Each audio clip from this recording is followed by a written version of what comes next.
Right, thanks, Darren, and good morning, everyone. Can I get a sense of how many people know Anthony Ferguson? Could you see a show of hands? Yeah, okay, that's really good. So I'm the new Anthony. I appreciate I don't quite look like Anthony, but hopefully I will be able to continue all of the great work that he's been doing, which I know is kind of a key sponsor, key advocate for this forum. And this is my first trip here, and already it's really clear to me, it really adds a lot of value. It's great to see so many people from across the sector, both in public sector and suppliers. Had so many great conversations, a bit overwhelmed last night, sort of collapsed on my bed, my brain packed with loads of new ideas. So I will definitely be coming to more of these and championing them. Talking of Anthony, so when I first met Anthony, that was about 9 years ago. I'd just been working on trying to sort out telecoms on the railway. Not sure how successful I was there, but managed to do a bit of work on the train here yesterday, so maybe a little bit of success.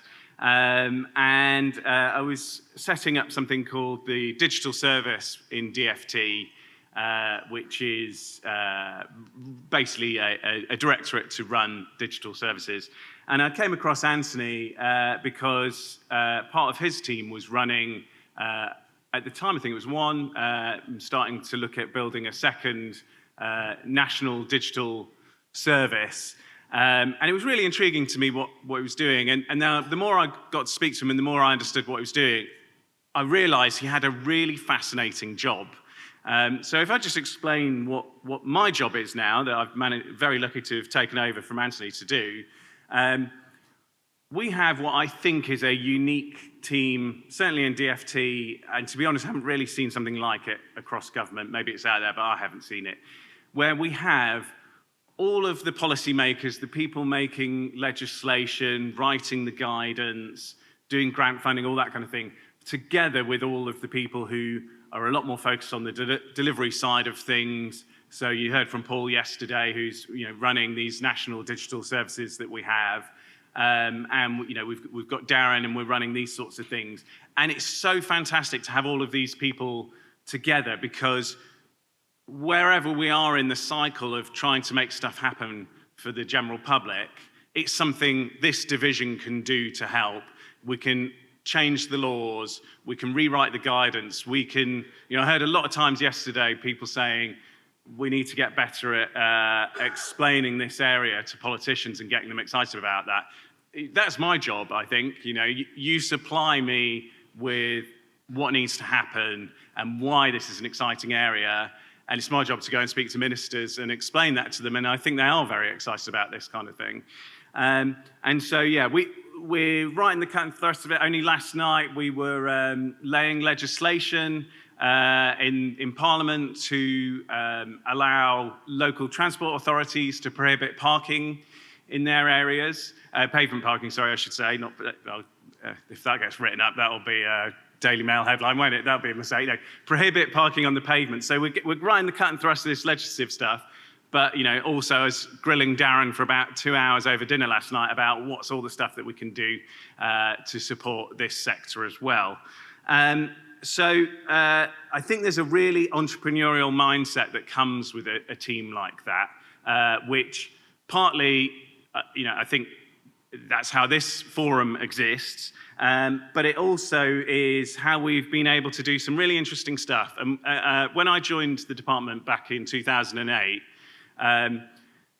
that was a department that had just built the world's first national multimodal journey planner.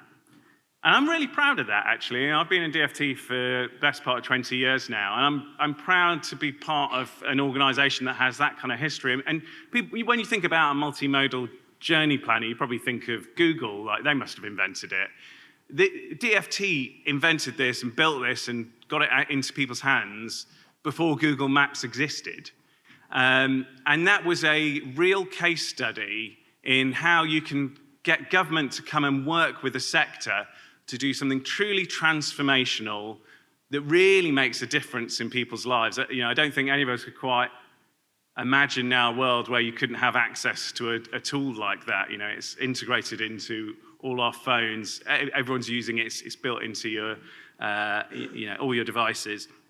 And I'm really excited to be in this team that's still has that entrepreneurial mindset. In the national parking platform, I think is a great example where effectively we had a bit of a startup within government, really unusual way of doing things, but again, a thing that really bothers the general public, real pain point for people. DFT got in there, works with the sector, found a way to fix this, and in both of those circumstances, government steps back. When we've done our bit, we tread lightly because we know actually, everyone here in this room, you're better equipped than us to just make things work well out in the real world. But sometimes government does need to come and help. So that's what I'm really interested in, is what are the things that we need to do to help you as a sector? How can we come in, work with you to make those things happen, and then step back and let you get on with it? And I think, if I think about, well, where have we, over the time that I've been at DFT, maybe not quite nailed that. And I think sat-navs came up yesterday as an example, and I think that was a really interesting one. Again, an incredible invention for the user. I couldn't imagine not having them. I turn it on every day, even for journeys that I know inside out, because it's supplying me with all of that data about where might the roads be closed, or what else do I need to watch out for, or is there a little, few minutes I can save here and there. But I think the mistake there was, when I think about the policy for my team, we're responsible for traffic management in general and the network management duty and those sorts of things. And I think we kind of have lost all the tools at our disposal there. It's probably one of the most powerful tools that you've got for managing a network. And we get correspondence to the department from people saying, these cars are all being routed off the motorway down my little residential road, and it's absolute bedlam, the air quality is terrible, can you do something about it? And we're in a world where actually it's very difficult for government to do anything about it. We didn't design those algorithms. It's designed in a way that it's kind of a bit of a walled garden.